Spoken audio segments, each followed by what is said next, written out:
Hey everyone, and welcome to 1.21 Gigawatts. I am Peter, that is Matt. We talk about movies on this show, and in this episode, we obviously got another new release this week, and that is Ready Player One, the Spielberg directed story about a kid who saves the Oasis, which is the online digital world that everyone in this story kind of spends their time in. It's based on a book, of course, that came out in 2011, and it was once said to be unfilmable because it had far too many pop culture references to other things.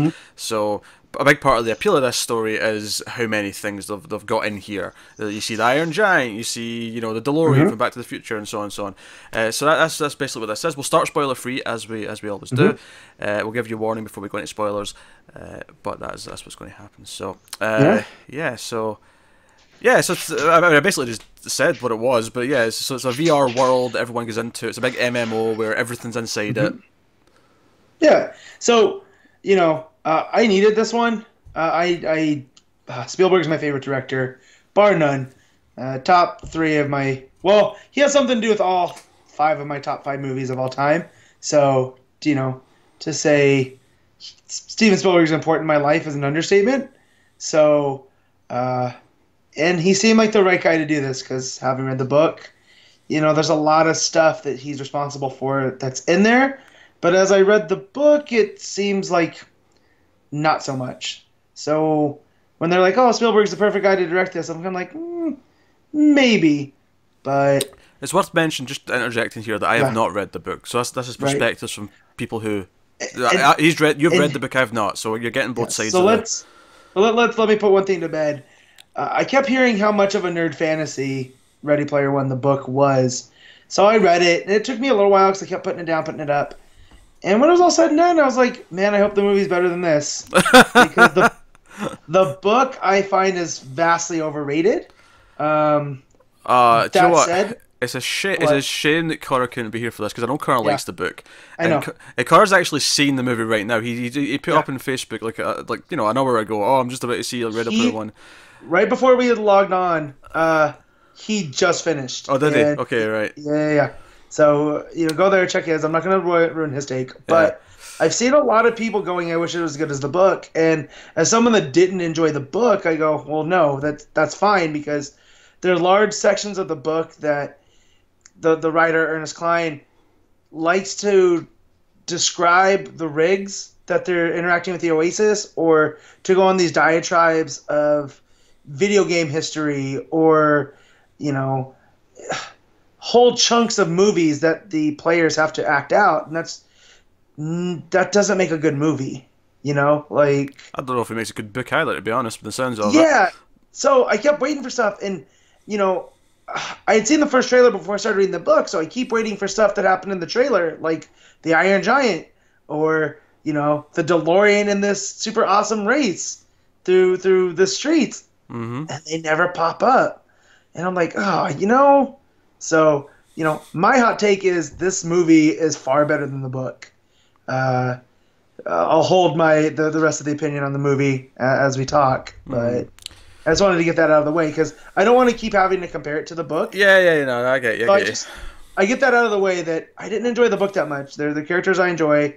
The parts of it I do enjoy, but for the most part, I enjoyed the movie more. I was skeptical going into this. I mean, first and foremost, from a Spielberg point of view, I think Spielberg was once a fantastic director who hit out, pop culture classic, I suppose I should say. After Jaws, Close Encounters, Raiders, the other Indiana Jones movies, Jurassic Park. There's an era from the mid-70s to the mid-90s where he was just his golden age, right? And I've not really cared about Spielberg all that much since, especially in the last decade. The last decade, Lincoln and things like that. I'm just like, Yeah, I feel there's two Spielbergs. There's Spielberg pre-Jurassic Park and then post-Schindler's List. Yeah, because they were the same year, of course, which is why that's a good way of putting it, yeah. And I feel like he became a different kind of director. And, he'll throw the odd, fun one like Tintin, but, that's an animated movie, so... And I fell asleep during that in the theater. Yeah. But most of his have been very... I don't want to say procedural, but they're historically based. They're kind of dry. And I do enjoy them and appreciate them, but it's not the Spielberg that as a kid I fell in love with.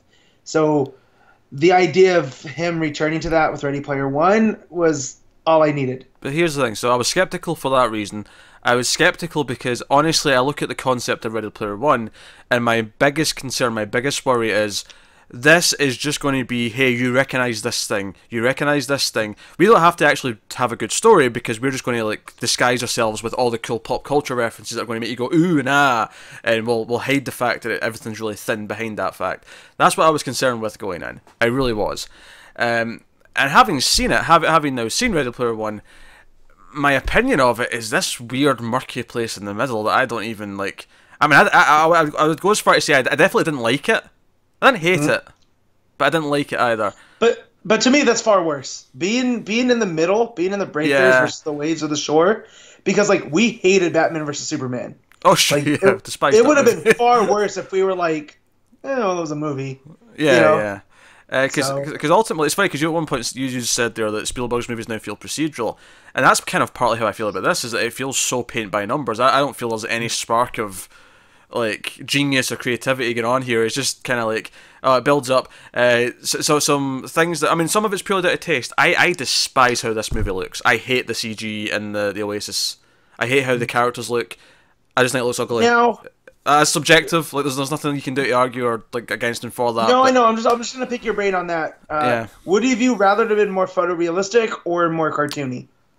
Photorealistic. My reason why is because it's a movie, and I'd rather it wasn't like, you know, because it almost feels like, oh, it's supposed to be a video game. We don't have to make the CG be that great, so we can just do this. Like, and ultimately, I will always prefer just watching actors act and proper shot live action footage. I was shocked watching this how little of it was actually live action.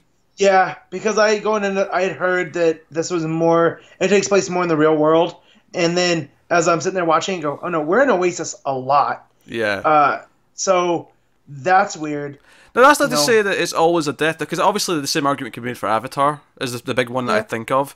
And I think that typically looks better. It still looks CG, but it looks better than this does. That all takes place in the same world versus this, where there's two distinct. You know, so I think I think Challenger Avatar is much more of a challenge for Cameron, because you have to make it photorealistic. Yeah, there's more of a technical feat going on there, but it's quite a pretty movie. Like, even if you don't necessarily like that they're not using actors in the traditional sense, it's still quite pretty. Yeah. This, like, I don't know, it had that murky CG look to me. I thought the action was kind of haphazard, especially the big final fight. You see it in the trailers, there's like a big army, like, you know, thing happening. That's where Iron Giant's involved and everything else. That just felt like a video game cutscene to me, and I know you could say, that's the point, Peter. I'm like, well, yeah, but I don't like big video game cutscenes like this, where it's just an army of characters who, yeah, okay, I recognise some of them. I go, oh, hey, there's Batgirl, that's kind of cool, I guess, but, like, they're just there for blinking, you'll miss them, and then it's just like armies of CG characters dying. It's actually, and I'm going to get flack for this, but it's why I don't really like the Lord of the Rings films that much, because to me, the battle scenes in that feel the same way. It's just hordes of CG characters dying. Like, I don't care. Yeah, I mean, I understand that. I don't like Lord of the Rings for other reasons than that, but I somewhat agree with you. Not the only reason. Let me just make that clear. It's not the only reason. There you go. There you go. But yeah, clarify. He's not a secret, ring guy. Even though sometimes he reminds me of Gollum when it comes to his Blu-ray collection. Precious. But yeah, I didn't mind the CG that much, because when it hit, for me, it hit. I mean, seeing the DeLorean in that race, and then a T-Rex pops out, and it was pure fun, and I was able to but it's like cheap pops. It's like, it's the equivalent. Do you know in wrestling, right? See, in wrestling, when Mick Foley says, hey, I'm happy to be here, and he names the cities, and they all cheer because they said the city, that's exactly what this is. It is a cheap pop. It is like, hey, you like Back to the Future, here's the DeLorean. Oh, I like the DeLorean, yay! And it's like, well, yeah, just go watch Back to the Future then.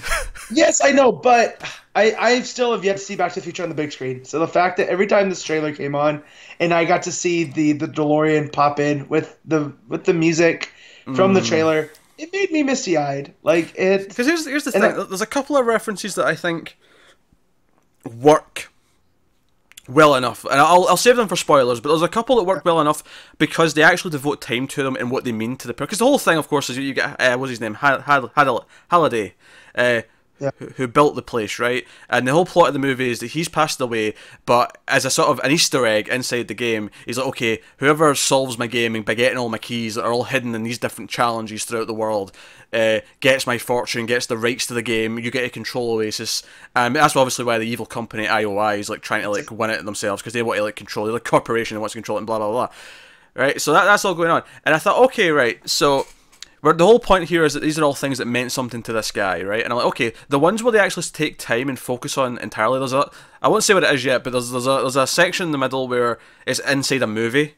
And that section is probably the best section of the whole film, because it devotes itself to it and says, okay, let's play with what happens in that. And whereas, see the first like 30 minutes of this, it's just like, here's something you recognise walking by, here's another thing, here's like a group of people over there. There's and that's the spirit and tone of the book too. So that's why if you don't like that stuff, it's definitely not for you, because it is full of all of that stuff. I think there's a point where it's just distracting, because it almost feels like, oh, we can just reference all these things, so we're going to, and not because it really serves a purpose. Because my actual biggest problem with the movie is not, I've not even got to yet.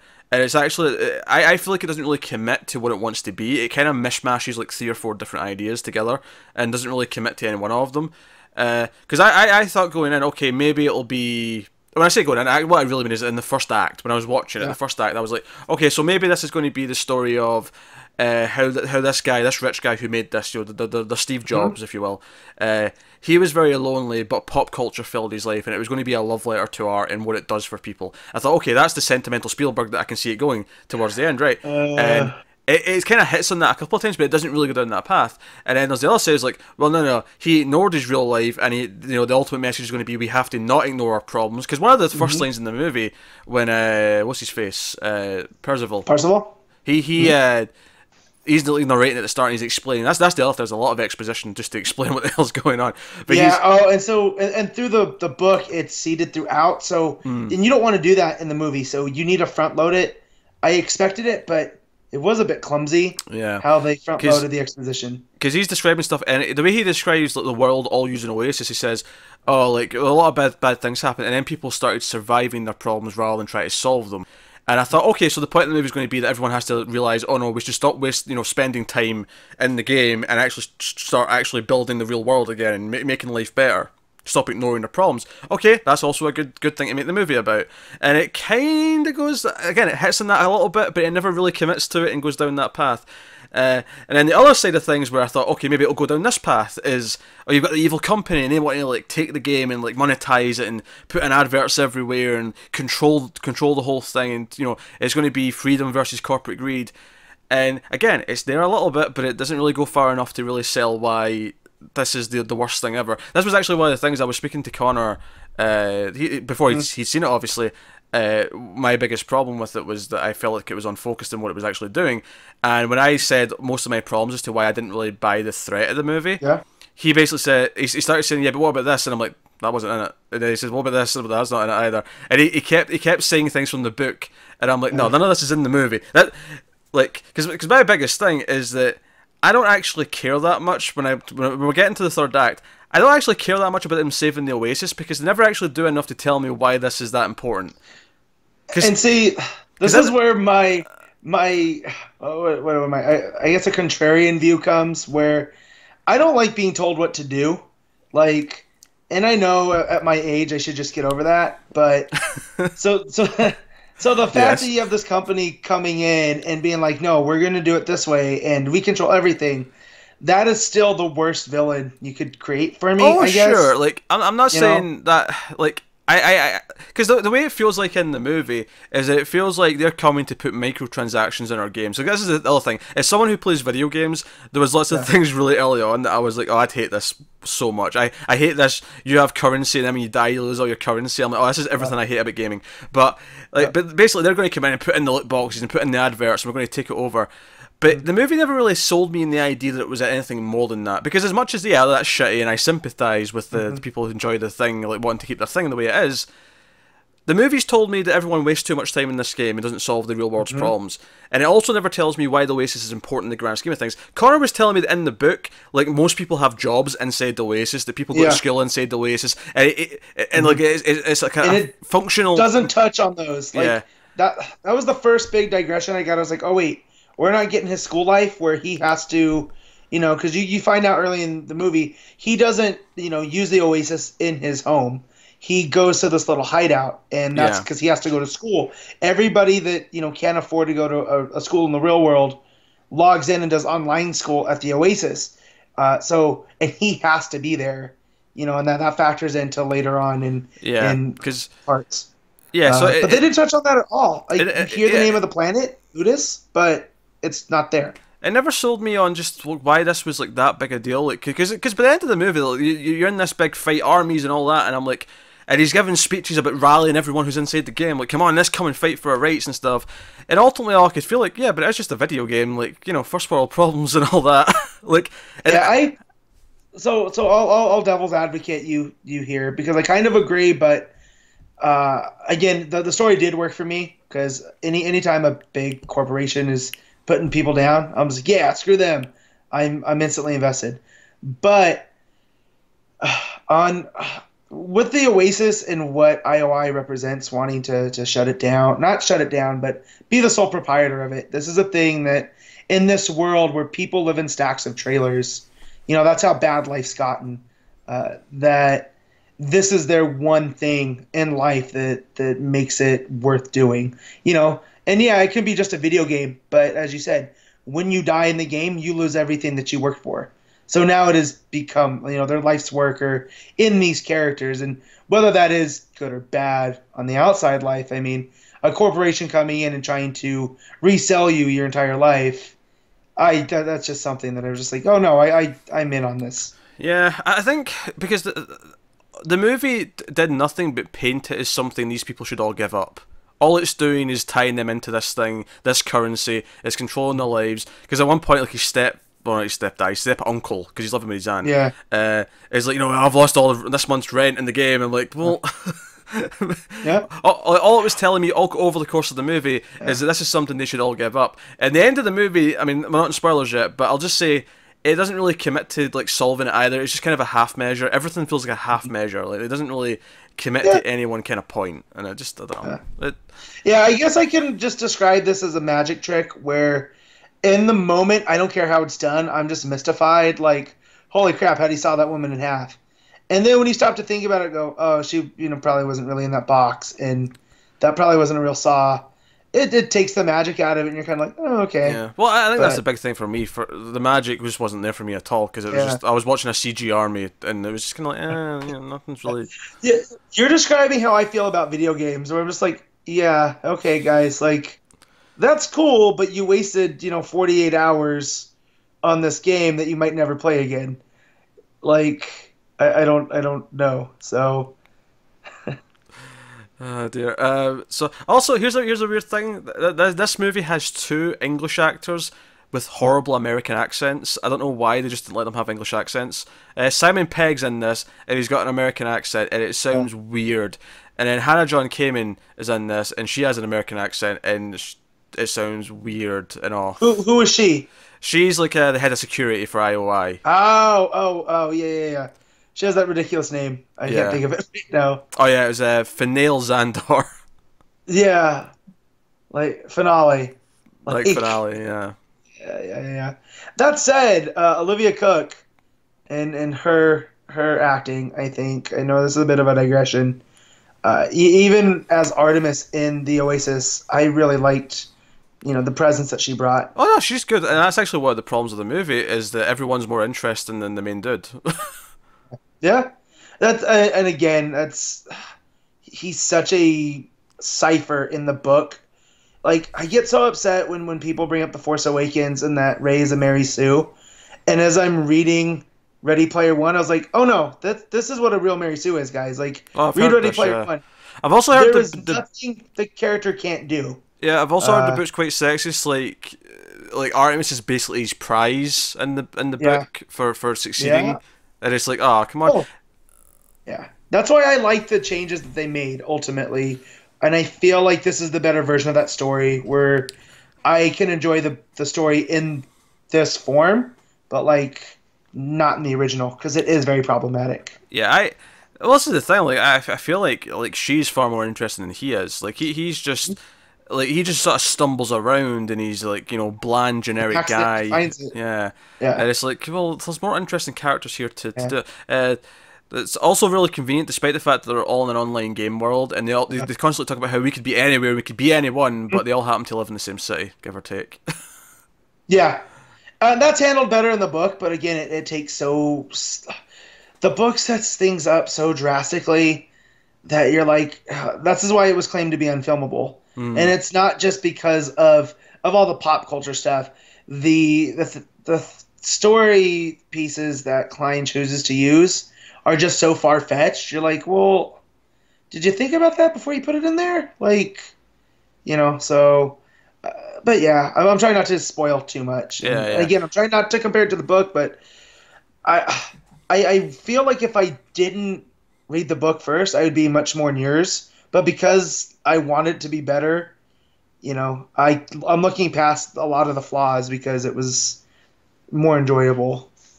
Yeah, for me, it was thoroughly in like mediocre territory. Like it's not the worst thing ever. Actually, Joe, what did that pissed me off? This is more subjective.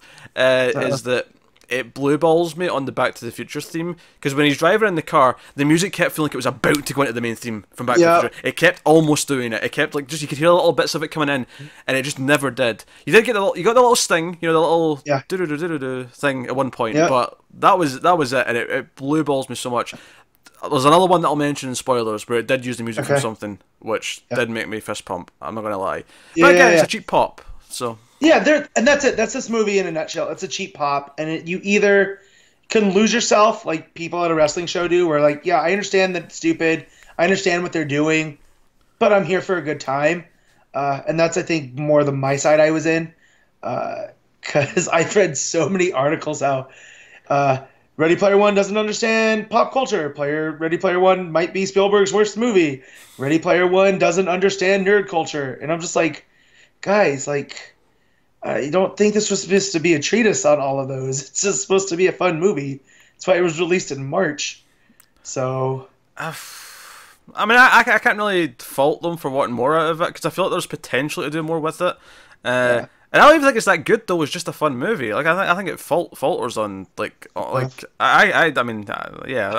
would not recommend this at all. I sat there and as it go to go, Pete's not going to enjoy this. I already know. I already can feel... Like, there's some basic principles to get right just to be a fun movie, and I don't think it succeeds in that. I think it feels way more murky. Like there's parts of good ideas sprinkled in there, but they never really catch on to them. So I think with that, we'll go into spoilers. So full spoilers for Ready Player One. So just to quickly before I forget, the music that I did sort of get hyped for is when Mechagodzilla shows up. I knew that would happen. Some of the actual Godzilla, the original classic Japanese Godzilla theme was mixed out of the score, and I did like that touch. I did like that, but that was great. Well, also, what about the Iron Giant and his? I figured that moment would pop you because those are two things you really love. I do love Iron Giant. It feels like a weird choice though for this, because the Iron Giant. Like, his whole thing is that he didn't want to be a weapon, and then in this movie, he's just used as a weapon. Yeah. Well, and I explained this because James, one of our friends, brought this up, and, it's not like it's the actual Iron Giant. It's a copy that H made, oh, yeah, sure, but that kind of goes back to the idea that it's all just hollow references without any actual depth to because them. it makes such a dope visual in the trailer when you see it standing there. Looking out over, on this cliff, and I kind of wanted it to do more than just what it did, like I figured it would have been a character or something, and like you said, it basically just becomes a tank, Yeah, pretty much. And it represents H, themselves, but when it falls into the lava and it gives the Terminator 2 thumbs up, I was like, oh, if Pete doesn't like this, I don't know. I mean, You know? as he was going down, like, he's going to do the thumbs up from T2, Yeah. and sure enough, it did. And I'm like, okay, that's fine, whatever. But I don't know. I say like you're smiling right now. This is the thing, though. By this point in the movie, I was so checked out that it didn't matter. Like earlier on, like when we first go into H's workshop, and like there's a box of all the different ships she's built, and it's like.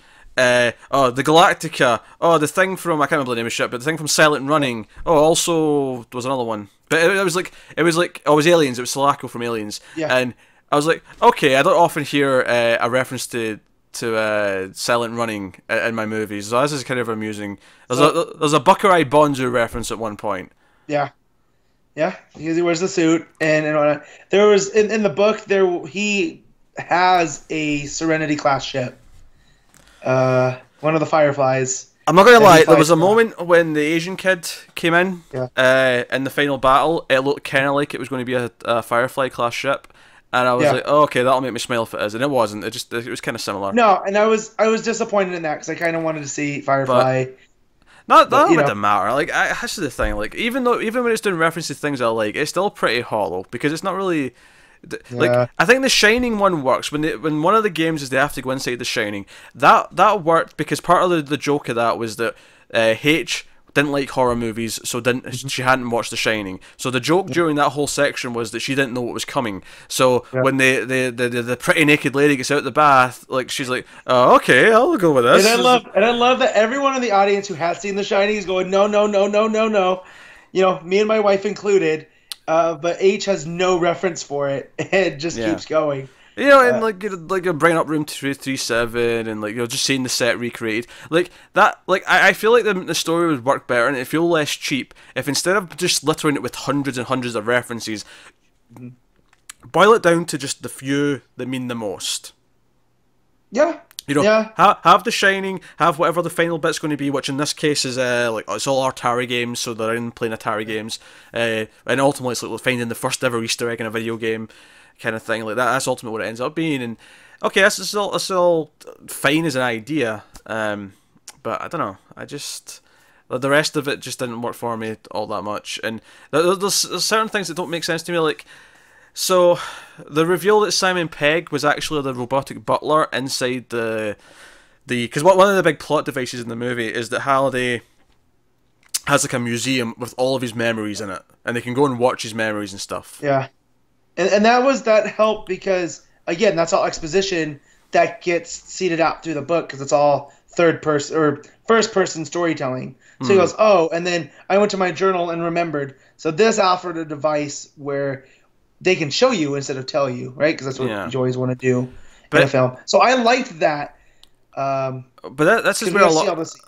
This is where a lot of the ideas though that I felt were half baked started to come in though. Like they set up that okay, so he was in love with like Simon Pegg's like what would be his wife, right? Like, cause he was this shy guy who never asked anyone out. He went on one date, and we see this scene where Simon Pegg's like, "Oh, tell us about the date," and we find out, oh no, that's the woman that he ended up marrying, that Simon Pegg married.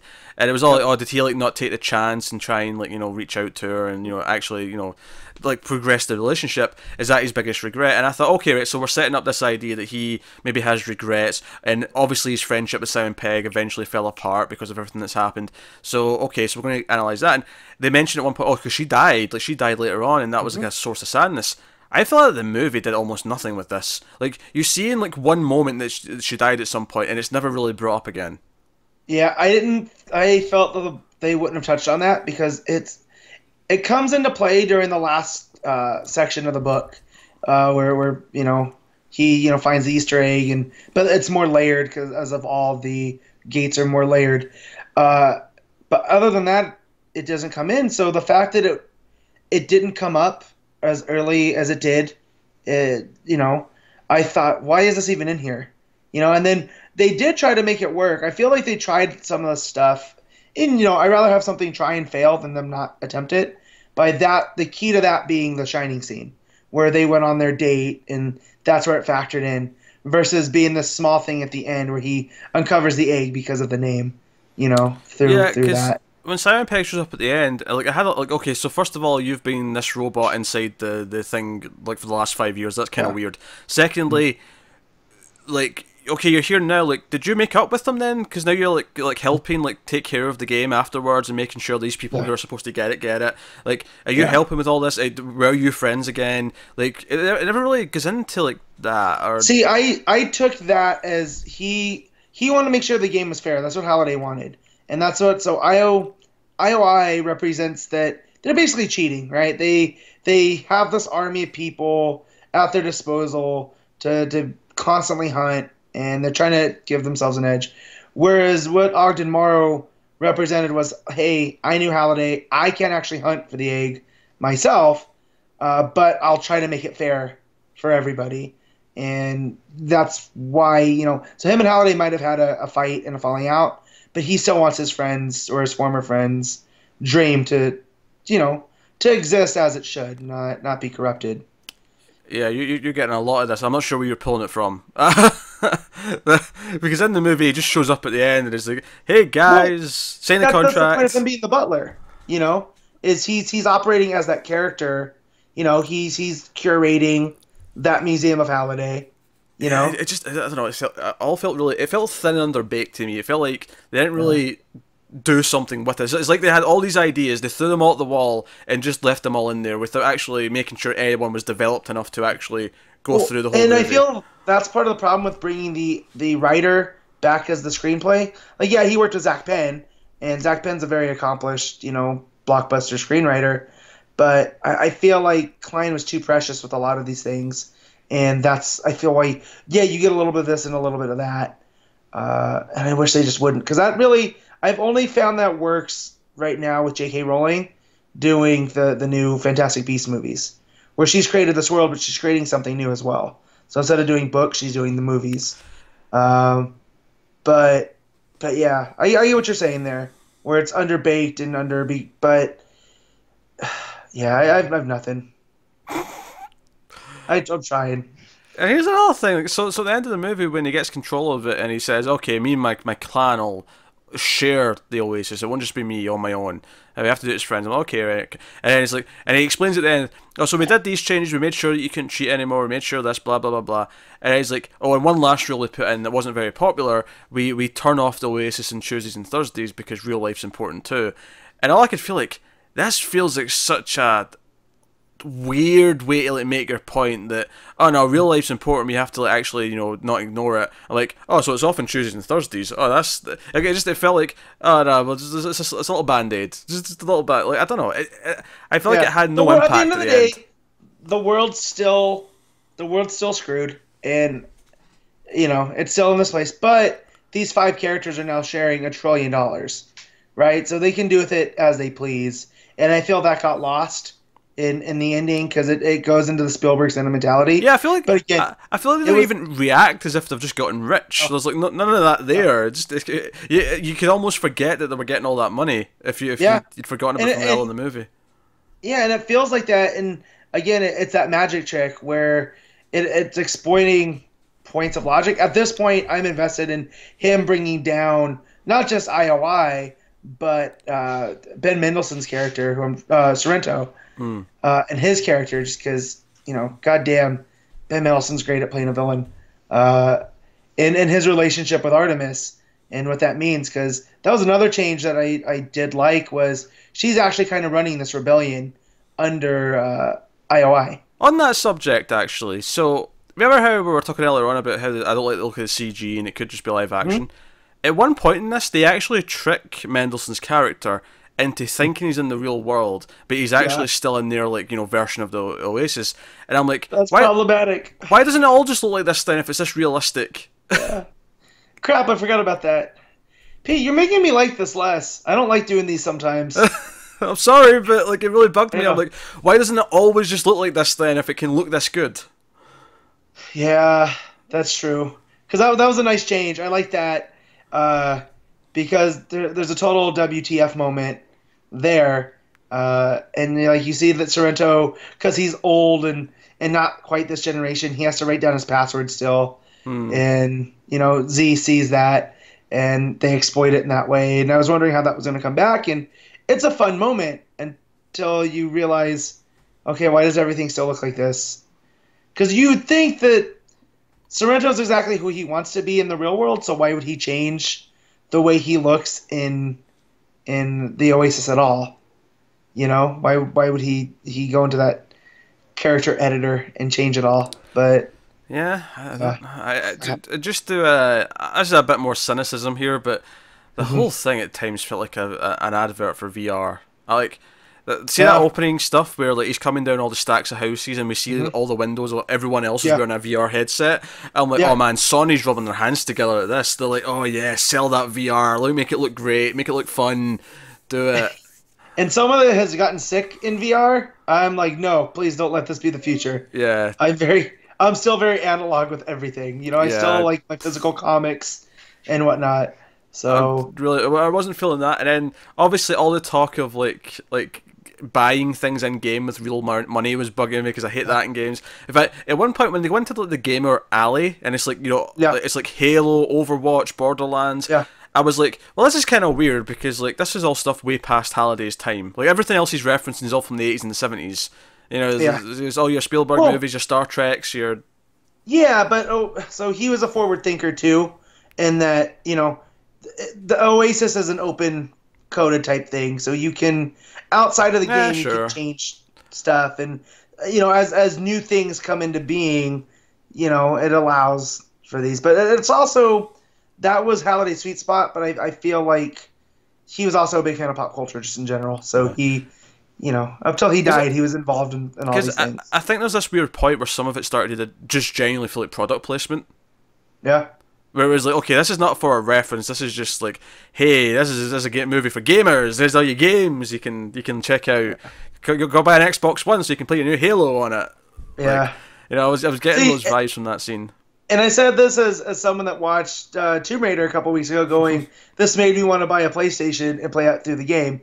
I didn't have that in Ready Player One. With Ready Player One, I was fully ready to give myself into the nostalgia of things that I love. Honestly, like Tomb Raider had its problems. We dissected that pretty in depthly at the time. I do think Tomb Raider's a bit of a better movie than this, though. For all its faults, I think it actually is better than Ready Player One. Yeah.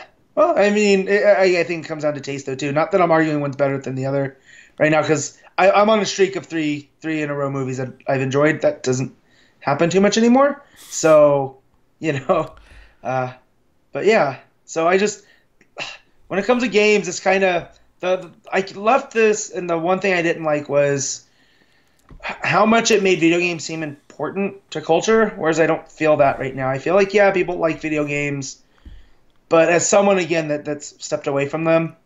Hell, I felt like that. The Oasis became a thing. But if the Oasis became a thing, it's something I wouldn't participate in. You know? I mean, I felt like that, and I like video games. I think it didn't sell us as how this functioned in society differently than just being really popular. Because they never actually touch on, like apparently the book does, where it's, oh no, actual people have jobs in here, and actual people come into the Oasis to do other things. That's really culture changing. Yeah, this movie just presents it as, oh, this is just an entertainment thing that every single person does. Yeah. Yeah, I get that. So I don't know. That was weird to me. But yeah, I say, I think the movie is probably at its best in the middle. Once it sets up the goal and they're trying to do the puzzles and the stuff and they're in the Shining section, I think that's where it was at its best. I think the opening chunk is just too much reference. You can climb a mountain with Batman, and Batman's there. And it's like, okay, very good. And then you get the middle bit, and then the end is just CG armies crap. That doesn't matter. Nothing. All that said, I did like the first gate where it was that race. I mean, because the fact that I get the DeLorean, a T-Rex, and King Kong in one go, I can't deny me having a ton of fun with that. And then even the way that he figures it out, you know, I liked the changes from there. I just wish it looked better. I guess is my problem with that. I have nothing wrong with the concept. In fact, I actually like that it's a race because it's a really simple idea that we can understand as an audience and someone can win it. I think the bigger problem with the last challenge, with the whole Atari thing, is that we have no investment in the actual playing of the game. Like, it's just the armies are going on outside, and then eventually when he gets there, it's like, okay, this is what you have to do, and he does it in like 10 seconds, and it's fine. I feel like an actual challenge that we could have gotten invested in and watched and understood what the what it took to win, and watch it as, in the same way that in like a sports movie you understand the game well enough that when they're in the final match, and at the end of the movie the chips are down, it's the end of the tournament, but you understand what they need to do to win, so you're invested in the actual ongoings of the game that's playing. Here it's like, oh, is this game adventure and you have to find the Easter egg and you need to go through it back to the start, and I'm like, okay, but you're just sort of like cutting through it quickly. I can't actually tell what's happening, or there's no suspense in it as it's playing. You know what would have been cool if it would have sucked him in Poltergeist style, because again you get another Spielberg-ish reference, and he has to play through Adventure, which is this single pixel game, right, where you walk around as a cube, but he gets sucked into that world and has to go through the game and find the Easter egg, in there instead of playing it on the Atari, Yeah, I don't know. I think ultimately it just feels like a big hollow CGI mess to me, and with bland characters, some more interesting characters, but the lead character is very bland. I like Mendelsohn, although at this point he's so typecast in this role. Yeah. That said, because you're familiar with wrestling, looking at him here in the suit and just his sneer, if he doesn't ever play Vince McMahon at any point, I will be upset. Like, I need to hear him say you're fired. But yeah, he's such a good creep.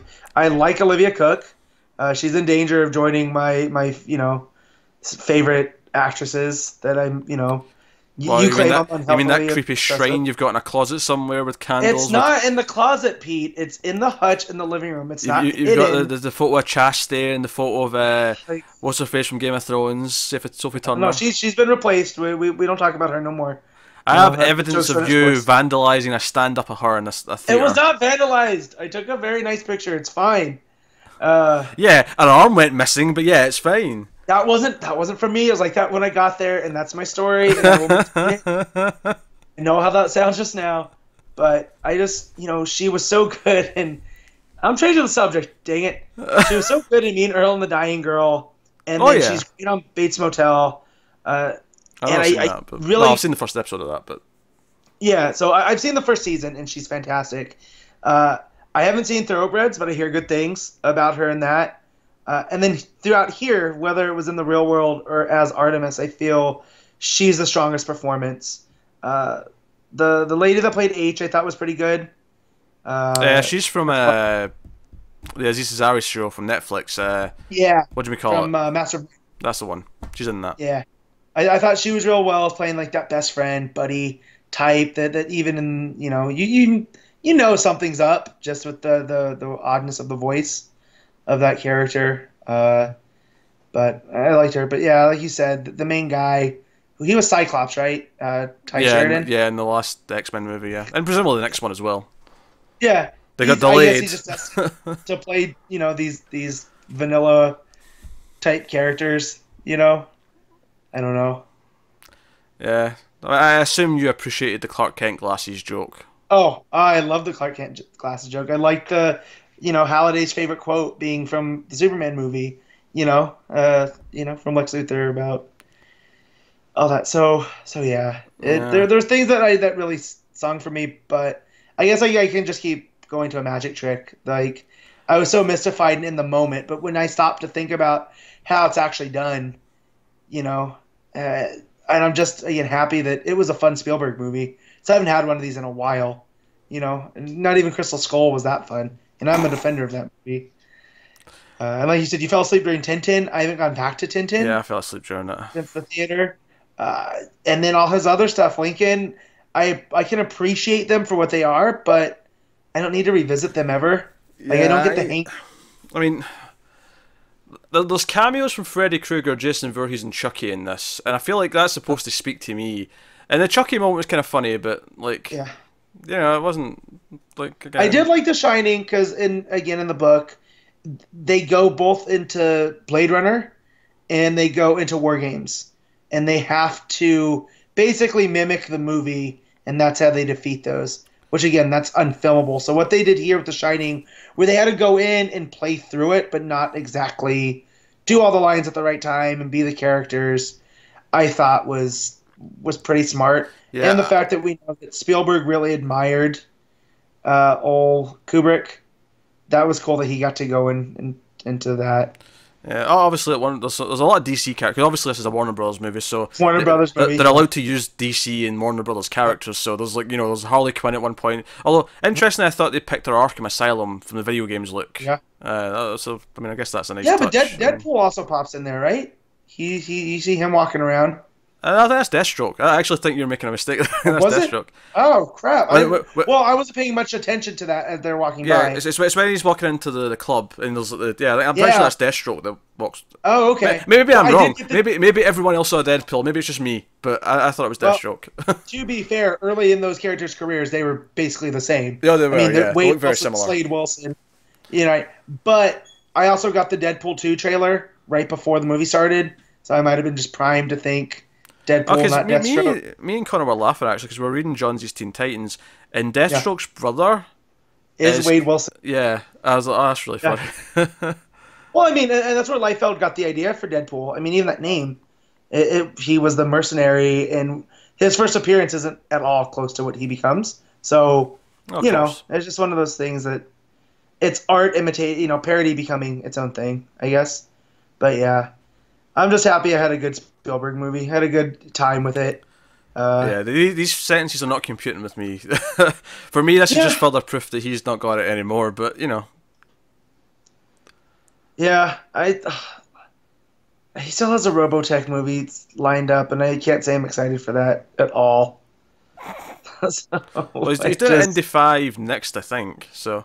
Yeah, well, we all know how I feel about Indiana Jones, so if you think I was invested in Ready Player One, if that's a shambles, you guys are going to have to check in on me, because I might be in a corner huddled crying. I just geriatric Harrison Ford on his walking stick, with Indy hat on. We'll see how that goes. I mean, I thought he was too old when they did Crystal Skull, and that's 10 years old now. I know, he was 65, now he's 75. Yeah, it's getting kind of ridiculous, right? It's getting kind of ridiculous. It is! I was always down for them. This is a sidetrack. I was always fine with them recasting Indy, and because they were always based on adventure serials, and you had to realize Harrison Ford wasn't going to be able to play that character forever. Yeah, well, amusingly, I always thought Indy was more recastable than Han Solo. Which is funny because we're getting a recast Han Solo soon, but right, and you had River Phoenix and was it Sean Patrick Flannery playing young Indiana Jones. So you can do it. Like, you just put it at a different time, and instead we're getting 75-year-old Harrison Ford, who he's one of my favorite actors of all time. Don't get me wrong. I mean, you have to assume there'll be some torch passing going on in this next one. Yes, but not to Shia LaBeouf, who's run away. He's far away from the franchise now. Yeah, Lucas. The fact that Lucas isn't involved, I think, is a good sign too, because the parts of Crystal Skull I think that don't work are very Lucas heavy. I'm not going to debate Crystal Skull today. That's a discussion for a whole own episode. But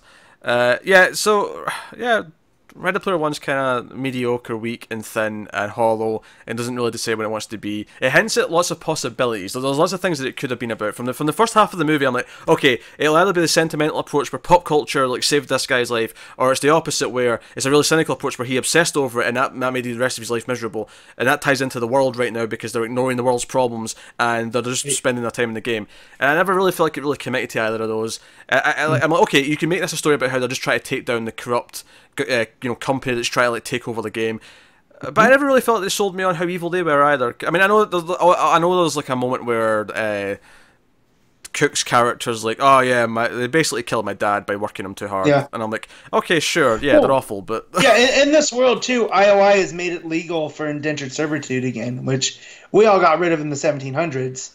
Yeah. So the fact though that they make it so impossible not to owe them money that they basically turn you into a slave. Here's another criticism that I have of the movies. I actually wasn't sure because in the middle of the film, when they find out who he really is, right? They find out his real name's Wade, and they go after him, right? They blow up his home, like the stack of trailers that he lives in. They blow that up, and when that happens, I legitimately didn't know if this was like illegal or if they like were actually in control and this was like something they were allowed to just do. And it wasn't until the very end of the film where police show up to arrest them. They're like, okay, that was illegal. They were operating doing shadowy things outside the law, as opposed to I thought they were, because the way they were all acting like, oh, they're in control. I'm like, oh, are they actually are they the government as well? Like, are they just in charge of things? Like, I wasn't sure. Yeah, the movie never really set that up. That's something that they set up in the book, that because it's so bad in the stacks, like, oh, they're just going to chalk it up to a meth explosion. They're not going to look too much into this. So basically, by exploiting the crappiness of the world, they get away with it. And I felt they could have done a better job. See, that sounds kind of interesting. Like, you know, these people are forgotten. These people are... also, can I just say, at the end of the movie, when they've got all these armies, and you see out in the real world that there's people all up and down the streets, all wearing VR headsets, I'm like, okay, you want to tell me that they're all helping the fight? Sure. I don't see them putting their VR headsets on and doing all this out in the street. Matt, would you go out into the street blindfolded and just, like, stand there and hope that no one like comes up and does something? No, you wouldn't, would you? Silly. I'm just saying. Yeah, that was silly. I thought that was silly as well. I was just like, okay, I get what you're doing.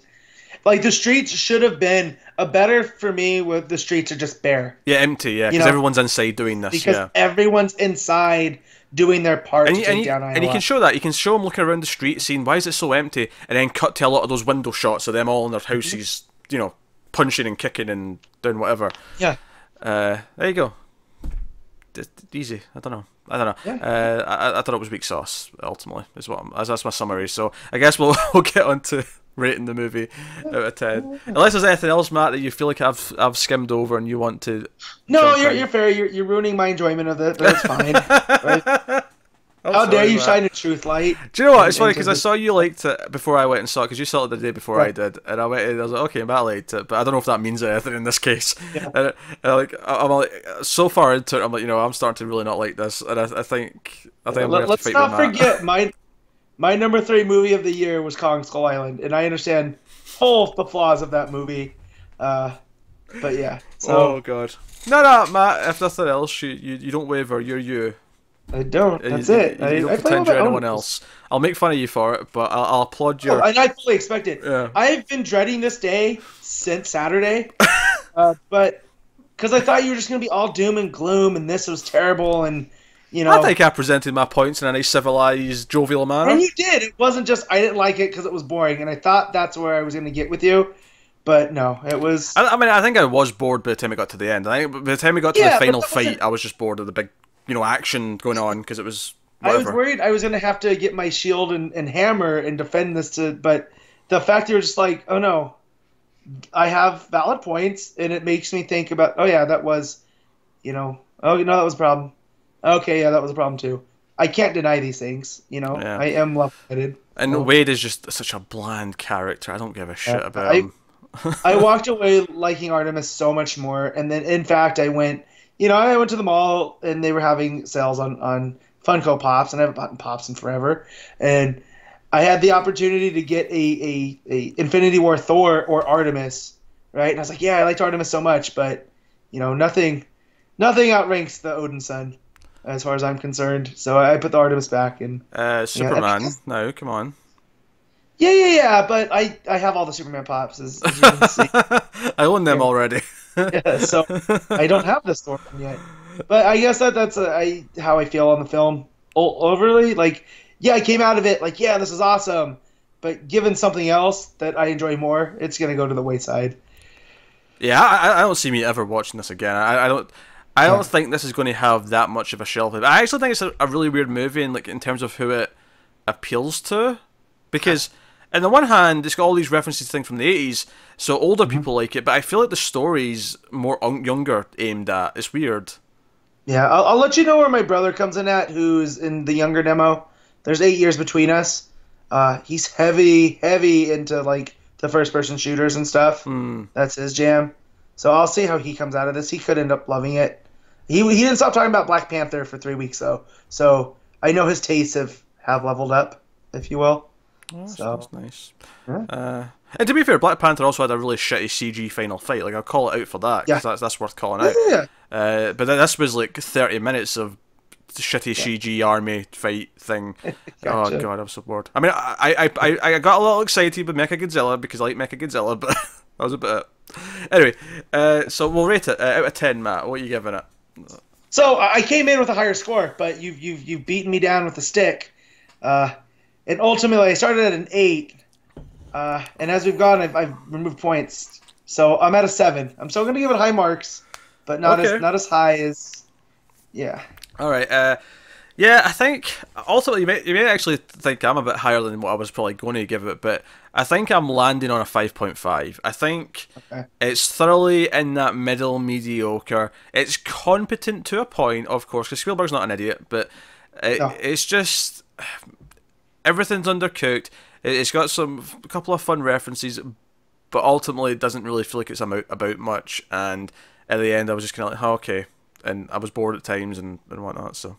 Oh man, I hope this goes because if they can ever take a poll quote from us, it's Ready Player One. Spielberg's not an idiot.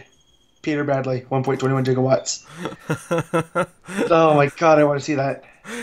Hey, I'd feel upset about that though, because I feel like they're taking that part that makes it sound better. Because it sounds like I'm being really positive. Spielberg's not an idiot, but then the rest of the sentence was, but it's really undercooked and kind of boring in places. Yeah. Well, that's what they do though. Like when they get, it'll say stunning, but they'll cut off Lee bad. Yeah. You know what I mean? Like, so you Photoshop people out there, if you could make that happen, I would love to see that poll quote on a Ready Player One poster. But yeah, so there you go. That is Ready Player One. So let us know what you thought of the movie in the comments below. Like, subscribe, all that stuff. Get us on the Twitters at mailed_fuzz for channel updates. If you want to support the channel, head over to patreon.com/mailfuzztv. There's a link to that in the description. There's votes for various movie shows and other things you can have a look at. But that is us. So thank you once again for watching or listening. We always appreciate it. Keep watching movies, and we'll see you next time.